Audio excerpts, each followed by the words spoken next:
የጎጃሙ ባለቅኔና የጨዋታ ፍላስፋ በእውቀቱ ስዩም ታከለ ኡማ በንቲ ቶክሲዶ እየገጠገጡ የወንድ ልጅ ፋሽን እያማረጡ ሽር ብትን ይሉ በነበረበት የአዲስ አበባ ከተማ ከንቲባነታቸው ጊዜ ከዘነጡማ እንደ ታከለ ኡማ የሚል ቀልድ ጣል አድርጎ ታዳሚዎቹን በሳቅ አፈራርሷቸው ነበር። ታኬ ዛሬም ዝነጣ ላይ አልሰነፉም፣ ስራም ላይ እንደበረቱ ናቸው። በቅርቡ በትውልድ መንደራቸው አጃይብ ያሰኘ ትምህርት ቤት አስገነቡ ተብሎ አበጀኸኛ ልጅ ተሰኝተው ነበር። እነሆ በዚህ ሰሞን ደግሞ የታከለ ኡማ በንቲ የወንዝ ልጅ ሽመልስ አብዲሳ እጅግ አስደማሚ በሆነ መዘነጫ ብቅ ብለዋል። ከአዋሽ ከምንጩ አካባቢ እነ ጀነራል ጃጋማ ኬሎ፣ እነ ገረሱ ዱኪ፣ እነ ፊት አውራሪ ሀብተ ጊዮርጊስ ዲነግዴ፣ እነ ቀንጌታ ጸጋዬ ገብረመድህን፣ እነ ድራራ ከፈኔ፣ እነ ምረራ ጉዲና፣ እነ ጥላውን ገሰሰ፣ እነ አጫል ሁንዴሳ ቦንሳ ከበቀሉበት ደቡብ ምዕራብ ሸዋ የሚወለዱት ታከለ ኡማ በንቲና ኦቦ ሽመልስ አብዲሳ የቆየ የስልጣን ፉክክር አለባቸው ይባላል። እነሆ አሁን ደግሞ በዝነጣ ፉክክር ብቅ ብለዋል። ላፍታ የሽሜን ሰዓት እየተመሰጥንባት እንቆይ፣ ወደ አዲሱ ቤተ መንግስታቸው እንገባለን። ያየሰው ሽመልስ ኢህአዴግ በግንቦት 20 ቀን 1983 ዓ.ም ስልጣን ባይዝ ኖሮ ሽመልስ አብዲሳ የግንጭ ፈረሰኛ ሆነው ይቀሩ ነበር ያለውን ትምክህቱ ለደጺ እንገራቸው። እኛ እንዲህ ያለ ቀልድ አይመቸንም። ሁሉም ህዝብና ልሂቅ የራሱን ዕጣ በራሱ ጥበብ መወሰን ይችላል ብለን እናምናለን። የዛሬው ዘናጭ የኦሮሞ ፖለቲካ ቁልፍ ሰው ሽመልስ አብዲሳ የረጅሙ የኦሮሞ ህዝብ ትግል አንድ ውጤት ናቸው። ቆይ ፖለቲካውን ቀነስ አድርገን ወደ ሰዓቱ አንሻገር። በየቀኑ የሚሰማው የኑሮ ውድነት፣ በየቀኑ የሚጨምረው የሽንኩርትና የጤፍ ዋጋ ራስ ምታት በሆነባት ሀገር ውስጥ ሰሞኑን የብዙዎችን ቀልብ የሳበና ማህበራዊ ሚዲያውን ያነጋገረው አንድ የሽሜ ሰዓት ብቅ ብሏል። የኦሮሚያ ክልል ፕሬዝዳንት አቶ ሽመልስ አብዲሳ ራሳቸው በገጻቸው ላይ በለጠፉት ፎቶ በግልጽ የሚታየው የእጅ ሰዓት የሀገሪቱን ፖለቲካዊና ኢኮኖሚያዊ ገጽታ ቁልጭ አድርጎ የሚያሳይ አዲስ አጀንዳ ሆኗል።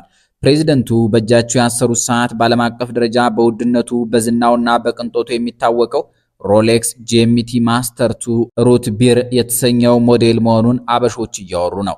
ይህ ሰዓት በዓለም ገበያ እንደየሁኔታው ከ16000 እስከ 24000 የአሜሪካ ዶላር ያወጣል። እስከ 22 ሚሊዮን የኢትዮጵያ ብር ማለት ነው። ጉዳዩ ወደ ማህበራዊ ሚዲያ አክቲቪስቶችና ተቾች ዘንድ ሲደርስ የሰዓቱ ግምትና ትችቱ ይበልጥ እየናረ ሄዷል። በ20 ሺህ ብር ደሞዝ 22 ሚሊዮን ብር ሰዓት እያሉ የጠየቁም አሉ። አንድ ታዋቂ የጀዋር ሲራጅ መሐመድ ደጋፊ አክቲቪስት ሽመልስ አብዲሳ በ20 ሺህ ብር ደሞዝ የ$120,000 ሮሌክስ ጂኤምቲ ማስተር 2 ሰዓት አደረገ ተብሎ ሰው እየተገረመ ነው። ሰዓቱ ዋጋው ወደ ኢትዮጵያ ብር ሲቀየር 22 ሚሊዮን ብር ይሆናል በማለት ጽፏል። በእርግጥም የህዝብ አገልጋይ የሆኑ ባለስልጣናት ይፋዊ የወር ደሞዝ በሺዎች የሚቆጠር በሆነበት ሀገር በእጅ ላይ የሚታሰረው ሰዓት በሚሊዮኖች የሚቆጠር ብር ማውጣቱ ተራራና ሸለቆ የሆነውን የማህበረሰቡንና የመሪዎቹን የኑሮ ልዩነት በግልጽ ያሳያል። አክቲቪስቱ አክለውም በአገሪቱ ውስጥ በ9 ወር ውስጥ ብቻ 98 ቢሊዮን ብር በሚዘረፍበት ስርዓት ውስጥ የአንድ ክልል መሪ የ22 ሚሊዮን ብር ሰዓት ማድረጉ ሊያስገርም እንደማይገባ ይገልጻል። በተለያዩ ሀገራት የክልል ርዕሰ መስተዳድሮች፣ ሚኒስትሮች፣ ባለስልጣናት ያላቸው ቤት ድርጅት ቢነገር ምን ሊባል ነው ሲልም ከጀርባ ስላለው ግዙፍ የሀብት ክምችት ይጠይቃል። ጉዳዩ በቁጭትና በፖለቲካ ትንታኔ ብቻ አላበቃም። እንደ ልማዱ የኢትዮጵያ ማህበራዊ ሚዲያ ጉዳዩን በሽሙጥና በፈገግታ ለመግለጽ አልተቆጠበም። አንዱ ጦማሪ በባለስልጣናቱ አዲሱ የቅንጦት አባዜ ላይ የአንዳንድ ባለስልጣናት የሰዓት ብራንድ ፉክክሩ ከሮናልዶ ጋር ሆኗል በማለት ቀልዷል።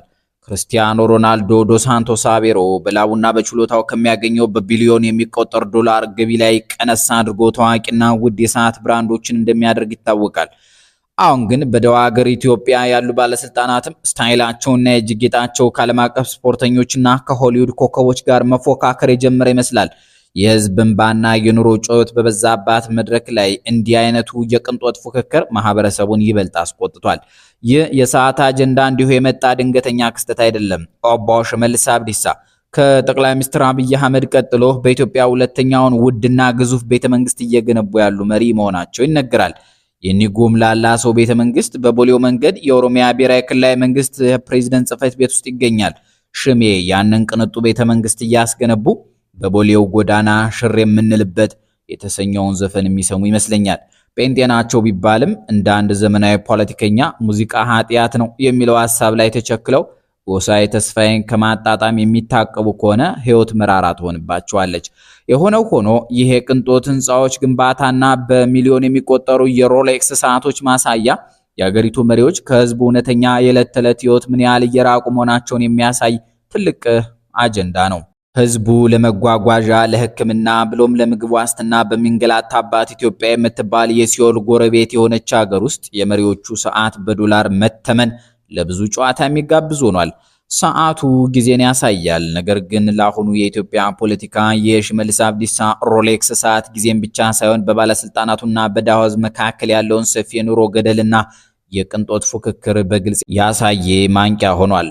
ጊዜ የሚቆጥረውንና በሽመልስ አብዲሳ እጅ ላይ የታሰረውን ውድ ሰዓት ባለበት ትተነው እንደ አንድ የአገር ልጅ ለሽሜ እጃቸውን ቁርጥማት እንዳያገኘው ከልብ ተመኝተንላቸው እሳቸውን ወደሚመለከት ለየት ያለ ጭምጭምታና ከወንዛቸው ልጅ ታከለ ኡማ በንቲ ጋር ስላለባቸው አስፈሪ የስልጣን ፉክክር ወሬ ማድራታችንን እንቀጥል። በመጨረሻም ሽመልስ አብዲሳ ስልጣን ሊለቁ ነው የሚለው ወሬ ገፍቷል። የሚተካቸው ሰው ታውቋል ያሉም አጋጥመውናል። ከሆነ ከፍላሚንጎ ጽህፈት ቤት በስተጀርባ የተሸረበው የፖለቲካ ቁማር ማዕበሉ መቋጫ አግኝቷል ማለት ነው።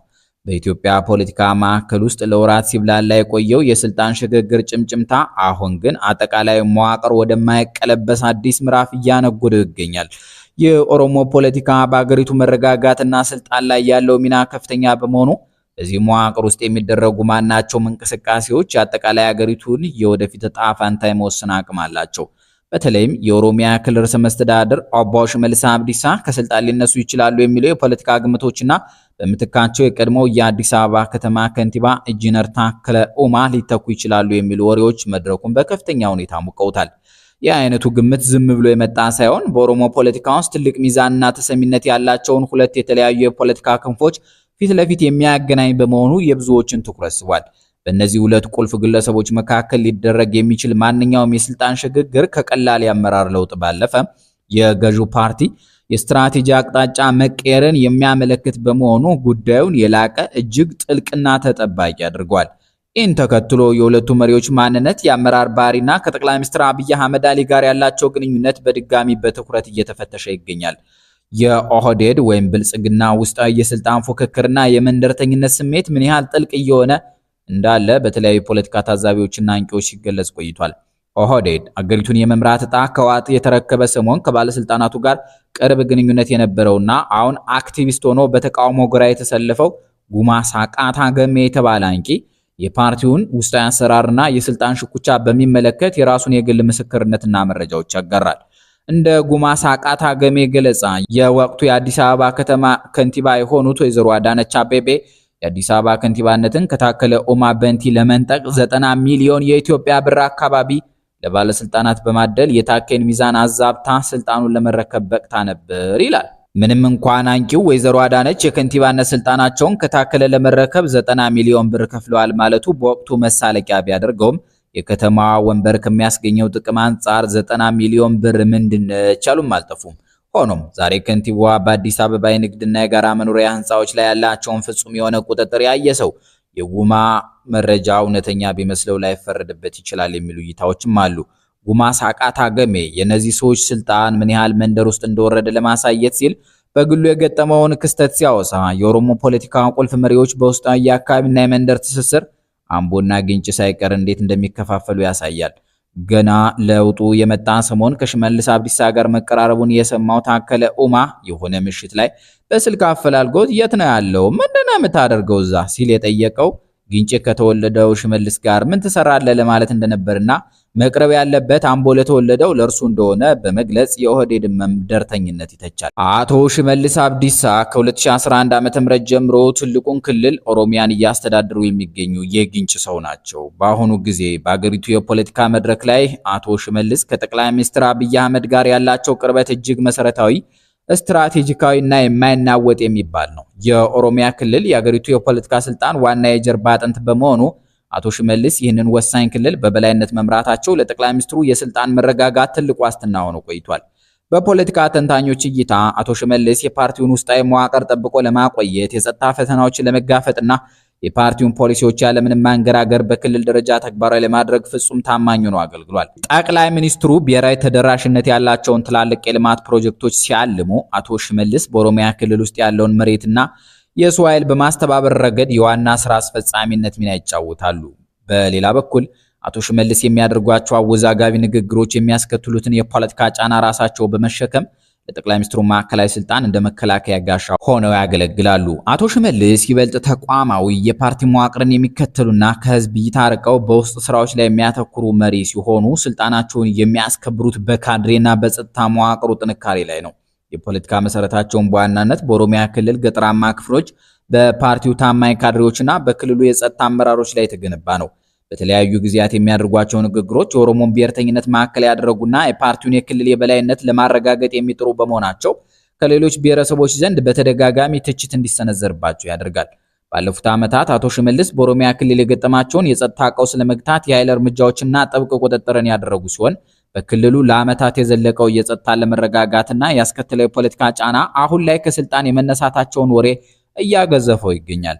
በሌላ በኩል ኢንጂነር ታከለ ኡማ በንቲ በሽመልስ አብዲሳ ምትክ ሊመጡ ይችላሉ መባሉ በኦሮሞ ፖለቲካ ውስጥ አዲስ ማዕበል ፈጥሯል። ታከለ አዲስ አበባን በከንቲባነት በገዙበት ወቅት የጠቅላይ ሚኒስትሩን የከተማ ውበትና ዘመናዊነት ራዕይ መሬት ላይ በማውረድ ረገድ የመጀመሪያውና ስኬታማው ተዋናይ ነበሩ። የጀምሯቸው የዳታ ተኮር ፕሮጀክቶች የትምህርት ቤት ምገባና ፈጣን አፈጻጸማቸው በከተሜውና በብዙሃኑ ዘንድ ትልቅ ህዝባዊ ተቀባይነት አስገኝቶላቸዋል። የኢንጂነር ታከለ ተፈላጊነት ከጠንካራ የፓርቲ መዋቅር ይልቅ መሬት ላይ በሚታይ ተግባራዊነትና የህዝብ ልብ በመስረቅ ላይ የተመሰረተ ነው። ማራኪና ህዝባዊ ትኩረትን የሚስቡ መሪ በመሆናቸው በመሬት ላይ በሚታዩ ፈጣን የልማት ስራዎችን በማሳየት የህዝብን ቀጥተኛ ድጋፍ ማሰባሰብን እንደ ዋና የፖለቲካ ካፒታል ይጠቀማሉ። በተለይም በአዲስ አበባና በከተሜው ወጣት ዘንድ ብሔር ሳይለይ ሰፊ ተቀባይነት አላቸው። ይህም ታከለ የከተማውንና የዘመናዊ ማህበረሰብ ፍላጎት የመረዳት አቅማቸው የላቀ እንዲሆን አድርጎታል። የኦሮሞ ማንነታቸውን ሳያጡ ሁሉንም አካታች የሆነና የኢትዮጵያዊነት ትርክትን የያዘ የፖለቲካ ገጽታ ለመገንባት ይሞክራሉ። የአካሄዳቸውም በከተሜው ህዝብ ዘንድ ሰፊ የፖለቲካ ትርፍ አስገኝቶላቸዋል። ፖለቲካዊ ውጥረቶችንም በኢኮኖሚ እድሎች፣ በወጣቶች ስራ ፈጠራ፣ በሜጋ ፕሮጀክቶችና በልማት ስራዎች መፍታት ይቻላል የሚል ጽኑ እምነት አላቸው። ነገር ግን የኢንጂነር ታከለ ኡማ በንቲ ተፈላጊነት እንደ አቶ ሽመልስ አብዲሳ ቋሚና ከመዋቅር ጋር የተያያዘ ሳይሆን ይበልጥ ስልታዊና እንደየሁኔታው ተለዋዋጭ ይመስላል። ከከንቲባነት ወደ ማዕድን ሚኒስትርነት በመቀጠልም ወደ ተለያዩ ተለዋዋጭ ዓለም አቀፋዊ ትምህርቶችና ወደ ተለያዩ የፕሮጀክት ስራዎች መዘዋወራቸው ጠቅላይ ሚኒስትሩ የኢንጂነር ታከለ ንቁ ተሳትፎና ተሰሚነት በአንድ ቦታ ላይ ብቻ እንዳይገዝፍና የፖለቲካ ሚዛኑን እንዳያዛባው ለማድረግ የተጠቀሙበት ስልት ሊሆን እንደሚችል በሰፊው ይነገራል። የአቶ ሽመልስ አብዲሳና የኢንጂነር ታከለ ኡማ የአመራር ባህሪያት፣ የፖለቲካ ስትራቴጂና የድጋፍ መሰረት ፍጹም የተቃረነና የተለያየ መልክ ያለው ነው። አቶ ሽመልስ ይበልጥ ተቋማዊ የፓርቲ መዋቅርን የሚከተሉ ከህዝብ እይታ ርቀው በውስጥ ስራ ላይ የሚያተኩሩና በካድሬ ብሎም በጸጥታ መዋቅሩ ጥንካሬ ላይ የሚደገፉ መሪ ሲሆኑ የፖለቲካ መሰረታቸው ደግሞ በኦሮሚያ ገጠራማ ክፍሎችና በጸጥታ አመራሮች ላይ የተመሰረተ ነው። በአንጻሩ ኢንጂነር ታከለ ኡማ ማራኪ ህዝባዊ ትኩረትን የሚስቡ ፈጣን የልማት ስራዎችን በማሳየት የህዝብን ቀጥተኛ ድጋፍ እንደ ዋና ካፒታል የሚጠቀሙና በአዲስ አበባ ከተሜ ወጣት ዘንድ ብሔር ሳይለይ ሰፊ ተቀባይነት ያላቸው መሪ ናቸው። የብሔር ፖለቲካ ትርክትን በሚመለከትም አቶ ሽመልስ የኦሮሞን ብሔርተኝነት ማዕከል ያደረገና የክልል የበላይነትን የሚሻ አካሄድ ሲከተሉ፣ ታከለ ግን የኦሮሞ ማንነታቸውን ሳይለቁ ሁሉንም አካታችና የኢትዮጵያዊነት ትርክትን የያዘ ስልት ያራምዳሉ። በቀውስ አያያዝ ረገድ አቶ ሽመልስ አብዲሳ የኃይል እርምጃዎችንና ጥብቅ ቁጥጥርን ማዕከል ሲያደርጉ፣ ኢንጂነር ታከለ ደግሞ ውጥረቶችን በኢኮኖሚ ድሎች፣ በስራ ፈጠራና በሜጋ ፕሮጀክቶች መፍታት እንደሚቻል ያምናሉ። ከጠቅላይ ሚኒስትር አብይ ጋር ያላቸው ትስስርም ቢሆን የአቶ ሽመልስ ቋሚ መዋቅራዊ፣ ስትራቴጂካዊና የማይናወጥ የመከላከያ ጋሻ ሲሆን፣ የታከለ ግን ስልታዊ፣ እንደየሁኔታው ተለዋዋጭና ሚዛን ጠባቂ መልክ አለው። አሁን ያለንበት ሁኔታ በአብይ አህመድ ፈቃድ ታከለ ኡማ በአዳነች አቤቤ የተፈጸሙባቸውን መፈንቅለ መንግስት የሚመስሉ ስልጣኖች ከሽመልስ አብዲሳ ለመንጠቅ እያሟሟቀ ነው የሚሉ ግምቶች አሉ። በሚኒስትር ማዕረግ ሹመት ወደ ፌዴራል ለመሄድ የተቃረቡት ሽመልስ አብዲሳ ትናንት በገንዘብ ኃይል በአዳነች ቦታው ለተቀማው ታከለ ኡማ አግባብ ያለው የስልጣን መረካከብ አድርጎ ይወጣል ብለው የማያምኑ ብዙ ናቸው። ምክንያቱም ሽመልስ አብዲሳ ማርሻሉን ጨምሮ ከጎኑ ያሰለፈው ኃይል ቀላል የሚባል አይደለም ይላሉ ታዛቢዎች። ሽሜ የኦሮሚያ ፕሬዝዳንትነቱን በቀላሉ ያስረክባል ወይ የሚለውን ጥያቄ አብረን የምናየው የፖለቲካ ቁማር ይሆናል ብለዋል አንድ ጸሐፊ። ይሁንና ከተለያዩ የውስጥ ምንጮች በተገኘ መረጃ መሰረት ከ2011 ዓ.ም ጀምሮ ትልቁን ክልል እያስተዳደሩ ያሉት የግንጩ ሰው ኦቦ ሽመልስ አብዲሳ ከፍላሚንጎ ቢሮአቸው የሚነቀሉበት ጊዜ ተቃርቧል። ጠቅላይ ሚኒስትር አብይ ምርጫውን ተከትሎ በሚመሰርቱት አዲስ ካቢኔ ውስጥ ከሚካተቱት አንዱ ሽመልስ አብዲሳ መሆናቸው ለእውነት የቀረበ ጉዳይ ሆኗል። በሽመልስ አብዲሳ ቦታ ማን ይተካል የሚለው ከሽመልስ መነሳት በላይ ተጠባቂ አጀንዳ ሲሆን ከአዳነች አቤቤም ሆነ ከራሳቸው ከሽሜ ጋር ስምምነት የላቸውም የሚባሉት ታከለ ኡማ በብዙዎች ዘንድ ከፍተኛ ግምት ያገኙበት ምክንያት ይሄ ነው።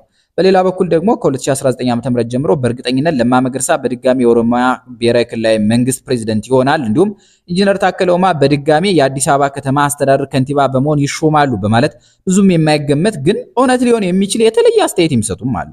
እነዚህ ሁለት ተጽዕኖ ፈጣሪ መሪዎች ከጠቅላይ ሚኒስትር አብይ አህመድ ቀጥሎ በኦሮሞ ፖለቲካ ውስጥ ቁልፍ ተሰሚነት ያለው ሰው ማን ነው ለሚለው ስውር ጥያቄ በግንባር ቀደምትነት እንደፎካከሩ አድርጓቸዋል።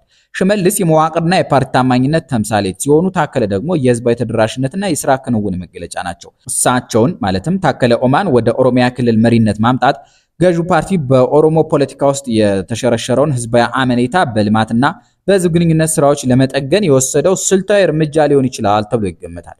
በመሆኑም ሽመልስን በታከለ የመተካት ዕድል ጠቅላይ ሚኒስትር አብይ በኦሮሚያ ክልል የያዙትን የጸጥታና የመዋቅር ማጥበቅ ስልት ወደ ህዝባዊ አመኔታና ኢኮኖሚ ማስታገሻ ለመቀየር እያሰቡ እንደሆነ ትልቅ ማሳያ ሊሆን ይችላል። በአጠቃላይ ይህ እየተባለ ያለው የስልጣን ሽግግር እውን ከሆነ በኦሮሞ ፖለቲካ ውስጥ ብቻ ሳይሆን በጠቅላላው የሀገሪቱ ስልጣን ሚዛን ላይ ትልቅ ንዝረት መፍጠሩ አይቀሬ ነው።